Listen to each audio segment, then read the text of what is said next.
it's Kilobyte here. Got another letter from Mazda on the safety recall.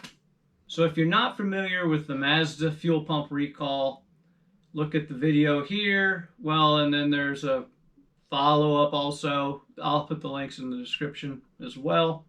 I'll put the ones that are affected in the description also, so you can see there. This is on the update, and the key things: we are pleased to inform you that parts are now available to complete the repair for your vehicle. Yay! It's only been, okay, I won't tell you how long it's been. It's been a while. Obviously, supply chain issues everywhere, so there it is. What's the problem? The impeller on the low pressure fuel pump may become deformed, causing fuel pump failure. Fuel pump failure may result in engine no start and or stall, increasing the risk of a crash. Drivers may notice this defect via light, check engine light, and or rough engine operation. If you do have your check engine light come on or your engine starts running rough, yeah, don't drive it, okay? Because it's probably your fuel pump. And the Mazda dealership will replace it with a new unit.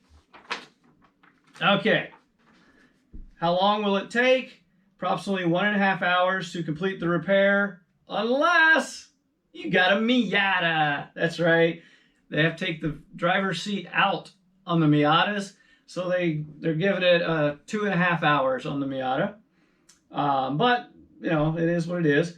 Call your dealership to schedule an appointment. And I will mention, and I mentioned this in my original video, one of the things my dealership said is to please make sure you have less than half a tank of gas. Please make sure you have less than half a tank, preferably more like a quarter tank, because that fuel pump is down in the gas tank, and when they remove the old one, you don't want fuel spilling everywhere and smelling up your car, and just it'll make it a lot more difficult. So no more than half tank, preferably even less. And it goes on, gives more general stuff that we talked about in other videos. But okay, so why am I watching this? Here's the deal.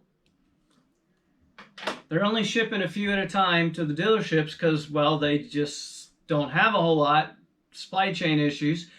So, like in my case, I called my preferred dealership, and it was actually going to be over a month later before they could get the appointment. So, if you're wanting yours done anytime soon, call them as soon as you can to get that on the schedule, because you know there's a lot of Mazdas that are affected. So I want to thank those that mentioned. There's a couple people, I think, in the comments of some of the earlier ones about their gas mileage going down, that type of thing. Appreciate the comments. So the good news is parts are coming. Bad news is it may still take a month or two for you to get yours actually into your dealership, depending on how busy they are and how many they're actually getting. So anyway, hope that was helpful. If so, please like, subscribe, comment, donate, and let us know how yours is, as far as how long it's taking ahead of time and that type of thing, to help us all out with that information. Appreciate it, and good luck with yours.